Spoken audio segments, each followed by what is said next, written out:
এটার কি উত্তর আসলে বুবলি আজকে তার দর্শকদেরকে দেবে? আচ্ছা, এটার উত্তর দেওয়ার আগে বলতে চাই যে বর্তমানে সবাই জানেন না যে সাকিব অপুর একসঙ্গে সেলফি দেখে সরাসরি মুখ খুললেন বুবলি, এটা অবশ্যই আপনারা সবাই জানেন না। আজকে আমি বলবো যে বুবলি কি বলেন সাকিব অপুকে নিয়ে। আজকে আমি এই ভিডিওর মধ্যে সব কিছু তুলে ধরবো। আর একদিকে কোলে মিরাজ আর মিলে গিয়েছে, এটা অবশ্যই আপনারা সবাই জানেন না। এটাও আজকে আমি আপনাদের মাঝে সব কিছু বলে দিব। তার আগে প্লিজ ভিডিওটি একদমই স্কিপ করবেন না, পুরো ভিডিওটি দেখবেন, তাহলে আপনারা বুঝতে পারবেন যে সাকিব অপুকে নিয়ে কী বলেন বুবলি, এটাও আপনারা জানতে পারবেন। আর একটি খবর জানতে পারবেন যে তাহলে কি সত্যি সত্যি মিরাজ আর মিলে গিয়েছে, এটাও আপনারা একদম ক্লিয়ারলি দেখতে পারবেন এবং সব কিছু বুঝতে পারবেন। তাহলে ভিডিও শুরু করা যাক। সবাই বর্তমানে জানেন যে শাকিব খান একটি মঞ্চে গেছিলো, এটা তো অবশ্যই আপনারা সবাই জানেন। শাকিব খানের মঞ্চে করলে অবশ্যই যায় করে শাকিব খানের সাথে একটি সেলফি তুলে করলে ফেসবুকে পোস্ট করে, পোস্ট দেখে করলে বুবলি একদম সরাসরি ইন্টারভিউতে এসে মুখ খোলে সাকিব অপুকে নিয়ে। এটা অবশ্যই আপনারা সবাই জানেন না, এটা আমি এখন আপনাদের মাঝে দেখিয়ে দেব এবং সব কিছু বুঝিয়ে দেব। তাহলে একটু দেখতে থাকুন যে বুবলি কি বলছে সাকিব অপুকে নিয়ে।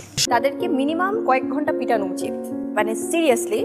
সবাই তো দেখলেন যে সরাসরি বলে দিয়েছে বুবলি যে অপু বিশ্বাসকে পিটাবে, এটা একদম সরাসরি বলে দিয়েছে। এটা কিসের জন্য বলেছে? শাকিব খান কারোর সাথেই পিকচার তুলবে না এবং সেলফি তুলবে না, অপু বিশ্বাসের সাথেও তুলবে না, আমার সাথেও তুলবে না, এটা একদম সরাসরি বলে দিয়েছে বুবলি। এটা তো আপনারা সব কিছু দেখতে পারেন। সাকিব অপুকে নিয়ে আর অনেক অনেক মন্তব্য করছেন বুবলি, এটা তো আপনারা সব কিছু দেখতে পারেন, সবাই তো দেখতে পারেন এবং সব কিছু বুঝতে পারেন যে কিসের জন্য মুখ খুলেছে বুবলি, এটা তো আপনারা সব কিছু দেখতে পারেন। সাকিব অপু সেলফি তুলছে, এটা বুবলি সূর্যহনের দিকে খুলে সবার সামনে মুখ খুলেছে, এটা তো আপনারা সব কিছু দেখতে পারলেন। সবাই বর্তমানে জানছিলেন যে মিরাজ আর মেম অনেক ভালো জুড়েছিলেন, এটা তো অবশ্যই আপনারা সবাই জানেন। সাকিব সিদ্দিক কোহলির সত্যায়ন করে মিরাজ আর জুড়িটা ভেঙে দেয়, এটাও তো অবশ্যই আপনারা সবাই জানছিলেন। 6 মাস কোনো নাটক করে নাই মিরাজ আর মেম, এখন যে কোহলি অনেক নাটক করবে, অনেক টিকটক করবে, কারণ মিরাজ আর মেম নিজের ভুল বুঝতে পেরে কোহলি মিরাজ আর মেম মিলে গিয়েছে। এখন থেকে কোহলি অনেক নাটক করবে, অনেক টিকটক করবে, এটা আপনারা পরবর্তীতে সব কিছু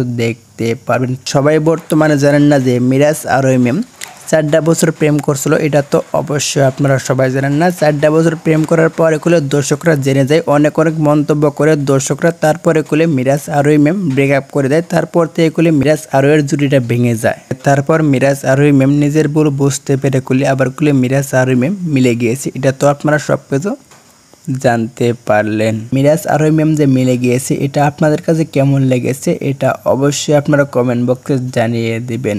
বাই দ্য ওয়ে, যদি ভিডিওটি ভালো লাগে অবশ্যই লাইক কমেন্ট শেয়ার করে চ্যানেলটা সাবস্ক্রাইব করে পাশে থাকবেন নেক্সট ভিডিও পেতে।